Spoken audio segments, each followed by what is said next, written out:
And to introduce the second new product, let's talk for a few minutes about VARs, variance analysis and reporting. So the most common corrective action cited by reviewers who are doing EVM surveillance is poor VARs, poor variance analysis and reporting. Those surveillors will also tell you that many VAR authors, they just simply reiterate the variance instead of going into the reasons for that. And so why is that? And it turns out that there's several big reasons for it. In order to write a good quality VAR, you have to understand fully what actually happened.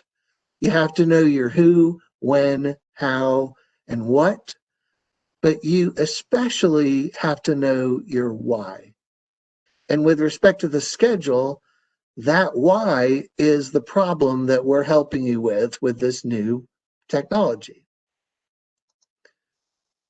You know, sometimes we understand some of the reasons for the variance, but not all of them. Sometimes problems are just swept under the rug. Bad news is hidden. The attitude might be, you know, we'll catch up next period, so we don't need to report on that now. Even when the data in the schedule is accurate, the reasons for the variance, they're not always clear. And the VAR metrics look at CV and SV, cost and schedule variance. So what are they doing? They're comparing the actual against the baseline. And that's important, but you also have to understand what changed in the period, what changed since the last update. And figuring out all the reasons for the variance can be pretty challenging. But as my granny always used to tell me, solid VARs reduce cars. I apologize that she's not wearing a mask too. So the budget overruns happen, you know, for many reasons. But we all know that a lot of them, the reason for that is schedule overruns. So the schedule has the answer, but it's very hard to see. And so why is that? The software tools that help you with this, including our analyzer product, are still in the Stone Age, really. And so we looked at who's doing this well. And the people who are better than anyone else at this, the state of the art, are the schedule delay analysts that are working on construction claims litigation. Typically, they do the analysis and then they show up in court as the expert witness. And so we looked at how they're doing it. We spoke to a lot of them, and we were pretty surprised. Each side, the owner and the contractor, shows up in court, and they even though they're looking at the same schedule, they tell a very different story. So how is it that you do a schedule analysis and that each side gets to tell a different story? So I'm going to make a prediction that in the next 5 years, schedule delay analysis, which today is largely used in construction disputes, will become a widespread practice. It'll become part of your toolkit. And so when we talk about schedule delay analysis or windows analysis, the specific type that we do, I'm going to start just by introducing the concept before I show you the prototype that we developed. So as I said, we use a delay analysis technique called windows analysis. And we start with successive updates to the schedule. In this example, here's the March schedule, here's the April schedule. And we compare them to produce a list of changes, which I'm representing with these beautiful colored triangles. So we start at the beginning of the update period, March. And what we do is one by one, we apply the change, recalculate the critical path, and then we observe the impact on the finish date, or maybe a specific milestone. But let's just say the finish date. And when we keep doing it change by change, some of them aren't going to have an impact. In fact, most of them aren't going to have an impact, but some of them will. And when it does, we record it in the table. And then when we are finished, if we did it correctly, we have ended up with the April schedule because we applied all the changes. And with that April schedule, we will also have, and this is really the deliverable, the changes that specifically impacted the critical path and what their contribution was to the delay. So it sounds easy, right? Why aren't we all doing this? So if you've ever compared schedules using a tool like Claim Digger or Analyzer or Fuse or any of the schedule compare tools out there, then you know that what you typically see is a huge number of changes. And I'll explain that concept. Here's a really simple schedule, right? 5 activities. Each activity points to the next one, so it's a chain. Each one is 2 days duration. Really simple, right? And then we get a schedule update where the first activity slipped. It took 3 days, a little bit longer duration. And when we compare the schedule, with a schedule compare tool, we get a whole bunch of different changes because all of these dates changed. And so it took the comparison and spit out a huge amount of information. But we know with the simple schedule that it's really that first change that is significant. It's that first difference that is important. Dates, they're not super helpful when you're comparing schedules. In this case, you have to look at the difference in durations and infer that first activity is the culpable one. My main point here is that it's a lot of work for the analyst. It's so much work that it's really impractical to do it. But it's not just duration changes. So we separate the changes into these 2 groups, performance and schedule. Performance changes, schedule edits. And changes in both groups can push or pull on the finish date. And the difference is this: performance changes, those are your typical delays or unrealistic estimates, resource shortages, Murphy's Law. It happens all the time on projects. Schedule edits happen when the scheduler changes the schedule, makes an edit to it, hopefully to make it more correct. We forgot about an activity, or we forgot about a relationship. We entered an FF relationship and it should have been FS. And so you have to look at all of these differences because all these differences can impact the finish date, right? And I will freely admit that we had no idea when we were getting into this what we'd actually signed up for. We had to solve a lot of sticky problems. Parallel changes, what do you do about those? The order that you apply changes matters quite a bit. You'll get very different results depending on which order you apply them. That's an expert witness trick. We weren't sure, we had to do thousands of recalculations of the critical path. We weren't sure if this was going to be something that would, were we going to be staring at it for hours? Was it even possible? Would we run out of memory? What do we do about out of sequence execution, retain logic, progress override? How do we visualize this thing? And so, what I thought was going to be 6 months, so far it's been 2.5 years, but it's really cool. We know that we're onto something. And so these problems, they're the kind of problems that computer scientists love to sink their teeth into. So we started by building a really fast, really efficient comparison engine and scheduling engine that works well with Primavera data. we realized pretty quickly that this problem was naturally parallelizable. And so we applied parallel computing principles to the problem. So when you are running it locally on your laptop, we're putting all 8 cores or however many you have on your computer's CPU to work at the same time. But because of that, it has to run locally on your computer. It's just not practical to put it up in the cloud where you're sharing CPU, you're sharing memory disk with other users. It just isn't going to work. We optimized it and re-optimized it until we could do this analysis in 1-minute increments and still give you results in real time. So we're going to call the product Steelray Delay Analyzer. And I'm really excited. We're beginning our first external test by the end of this week.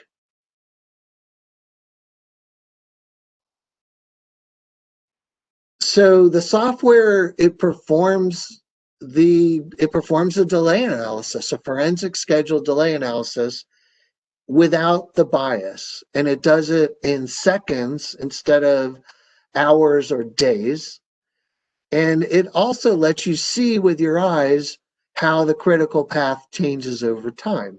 So while initially we thought, oh, well, this will be great, for claims litigation, everyone we've showed it to will say, I want this in the middle of the project. I want it after every update because it makes you smart. It shows you without having to do this impossibly difficult, impossibly long thing. It just gives you the answers right away and without the bias. And so, enough with the PowerPoint. I'm going to hop over to the demo and actually show it to you guys. And before I go on, I want to make sure I'll ask Amy or Renee to Slack me. Are you guys seeing this screen? I just switched to the program. I'll just give you a verbal yes. Okay, thank you. All right, because I don't want to start the demo if you're not seeing it. Okay, so this is Delay Analyzer. And actually, I'm going to recalculate this. This is a set of XERs. There are 30 of them. And each one has slightly over 1,000 activities. So we are talking about 30,000 activities that are going to get analyzed. And I'm going to click the analysis button, 1001, 1002, 1003, 1004, and we're done. Okay. So what are we seeing here? Well, we are seeing at the first of those 30 updates, and we're seeing one interval, and nothing's happened yet. And so what are we looking at here? We're looking at a network diagram, but it's a little bit different from the network diagram that you may have seen. For starters, we start at the bottom and we work our way up. And we always add a finish milestone, even if you have one. We have to make sure that we track the finish date at the very top. The heavy black line, you can probably guess what that is. That's the critical path. And the gray lines are other relationships. We're not so interested in them in this view, so we kind of gray them out. But if you hover over any particular node, you can see what information that is. You can also see, here's a better example of the successors and predecessors, the ones that you would care about, but we're off of the critical path here. Over here on the right, we call this the timeline. And all 30 intervals are here. And what's interesting is when you see a little graph here. So I'll click on this first one. And I can just drag it up with my mouse. And what are we seeing? We're seeing a 16-hour delay. So that on an 8-hour calendar, that's 2 days.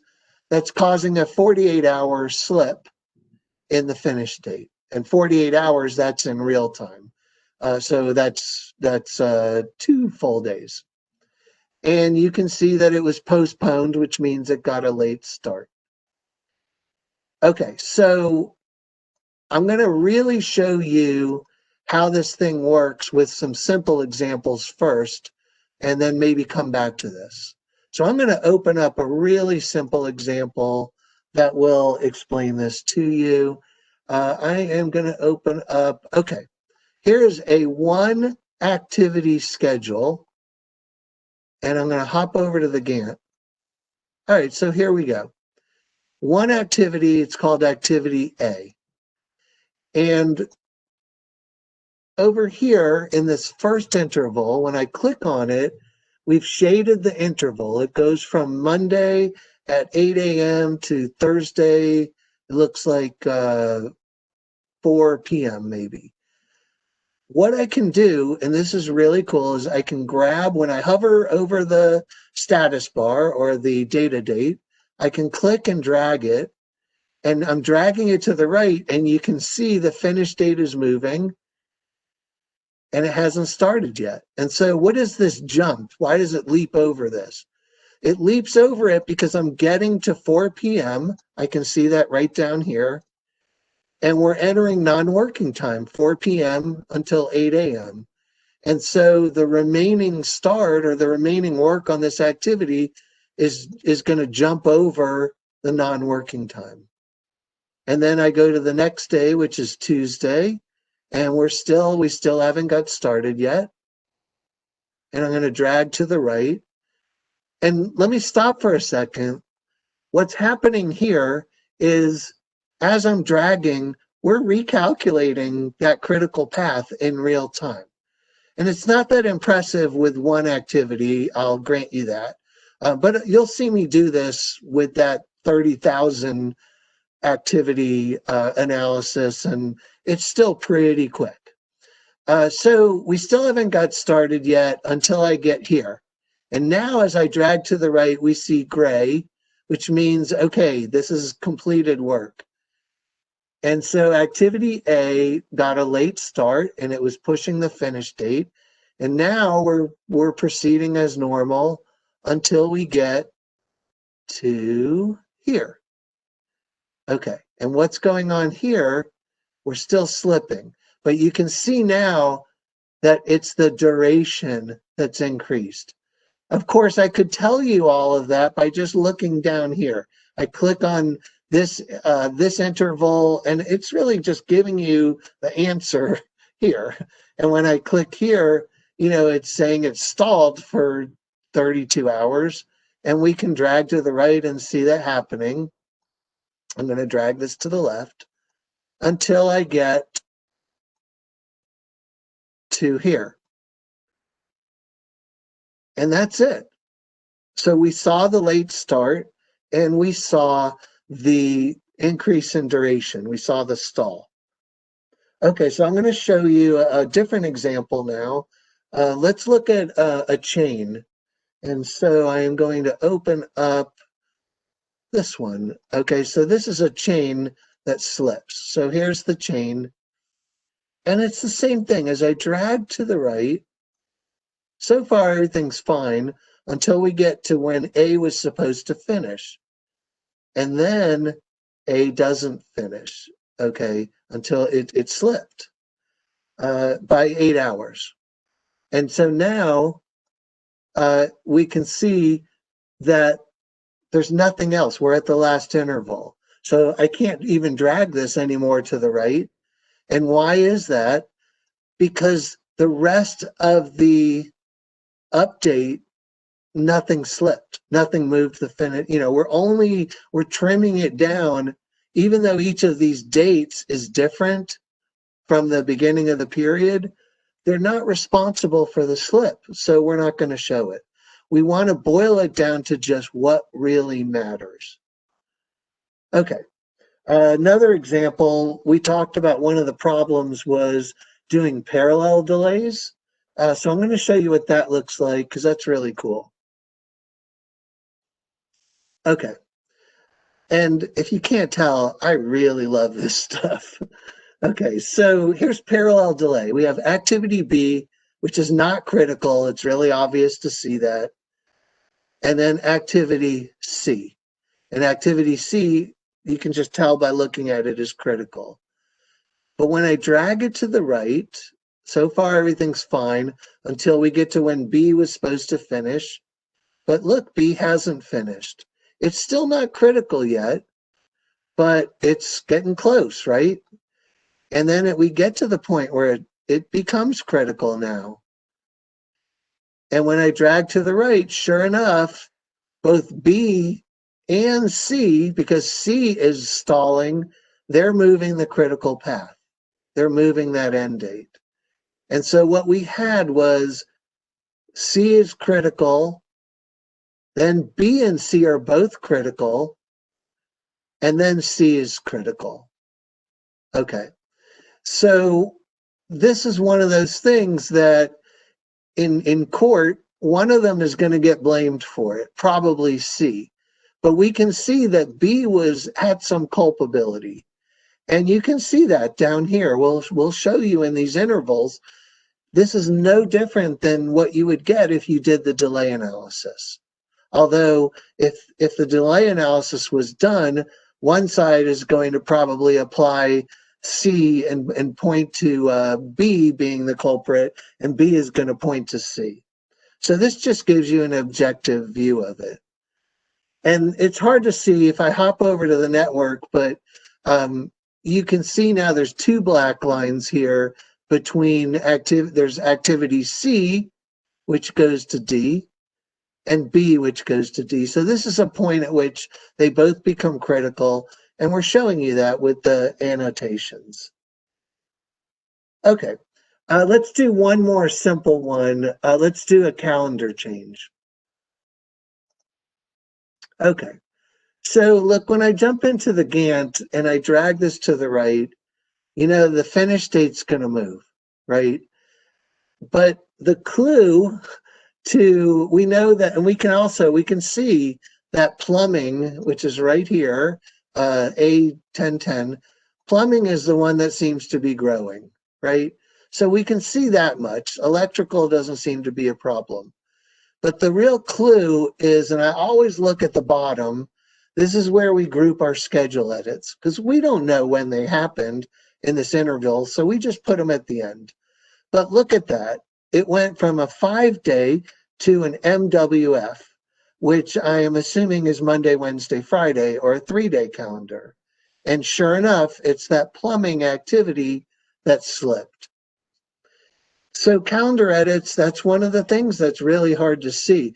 But I want to show you something really subtle too. And this is something we do in our Gantt chart. On this row with plumbing, after I've clicked on calendar reassigned, you can see that there's non-working time every Thursday and every Tuesday. So we will show you the non-working time per row. And that gives you another clue. Like if I click on the interval before that, it wasn't there. And after we make the calendar change, I can see that there. So it doesn't take as much detective work to really figure this out. Okay, so I'm going to jump back. I want to show you guys some more features. I'm going to jump back to, well, actually, before I do that, I'm going to show you guys, if you're doing a delay analysis, you know, what are you ending up with? And I have a Word file. This is what you're creating when you do a delay analysis. You want to boil down all the changes in each update to the ones that really mattered.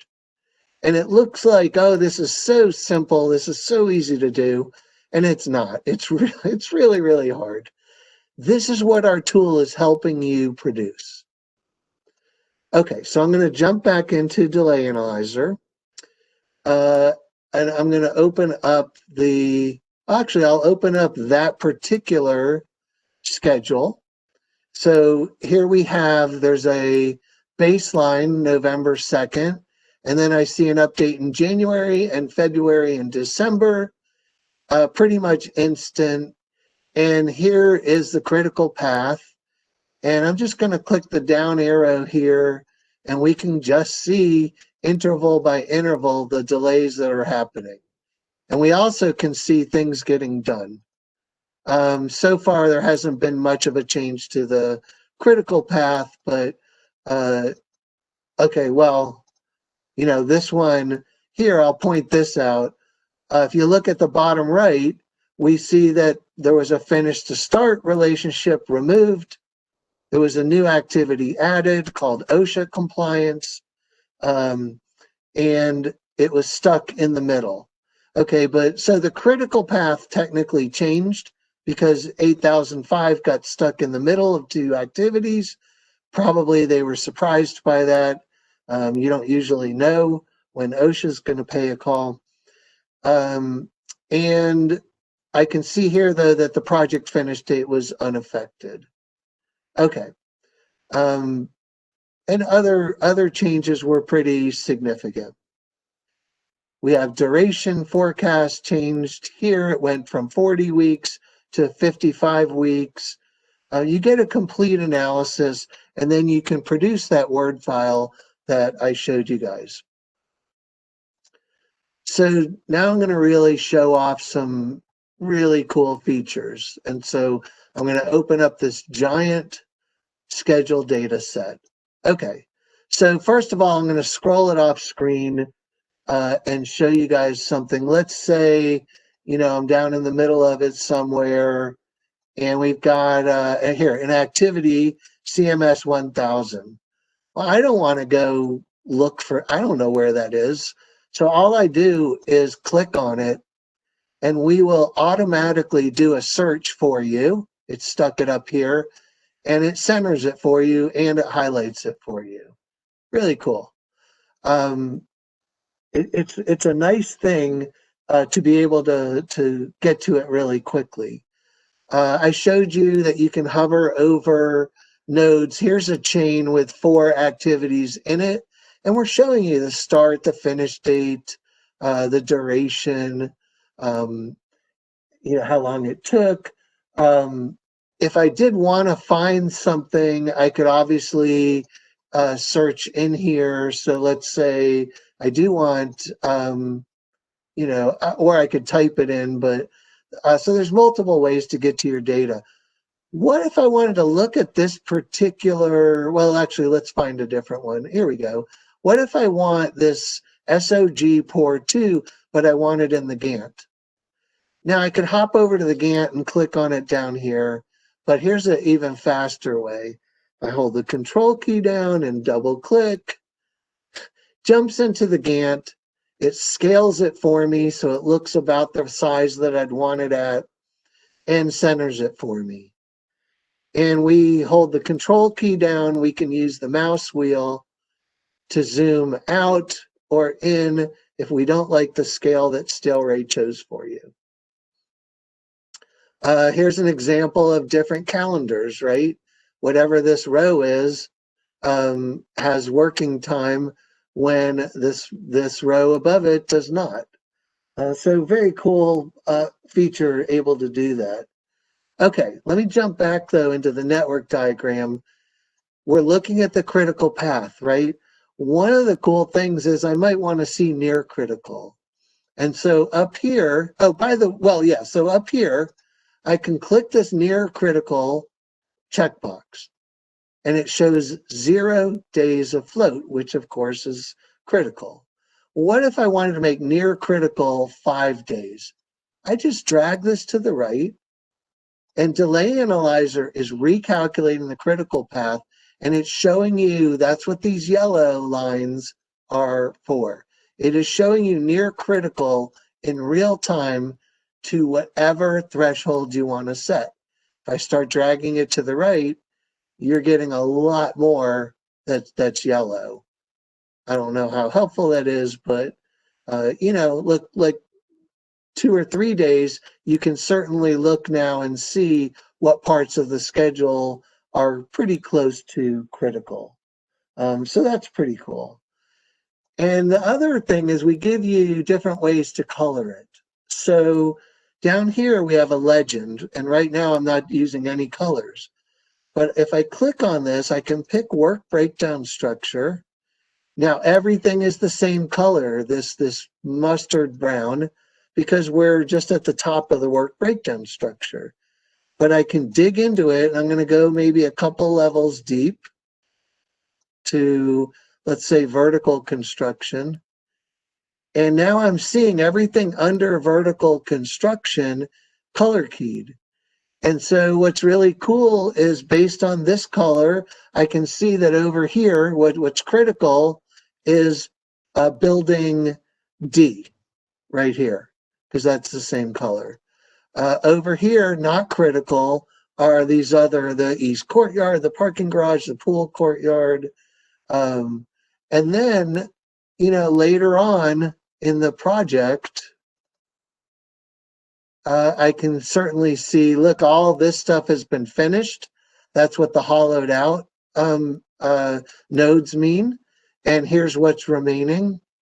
And I can see we are definitely in the thick of building D here.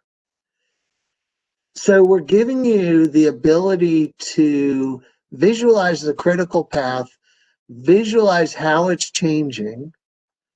We're performing the delay analysis for you in the same way that one of these expert witnesses would do. We're letting you jump over to the Gantt. And here, let me find something that's interesting, like a stall. And I can go back and forward and see. And now you're seeing, again, this is, 1,000 activity comparison, but I can still drag left and right and actually visualize how this activity is moving. The finish date isn't changed on this one, but if I click here, it is. I can see it's Monday, September 30th. And if I drag this to the right, you're seeing it change. And you're seeing exactly where you are. We really have only scratched the surface with what we will be able to do with this, what you'll be able to do with this. We don't know. We want to put it in your hands, and I have a strong hunch that you'll tell us, how it will help you. We don't think that there's anything like this. We understand fully why there isn't anything like this 2.5 years later.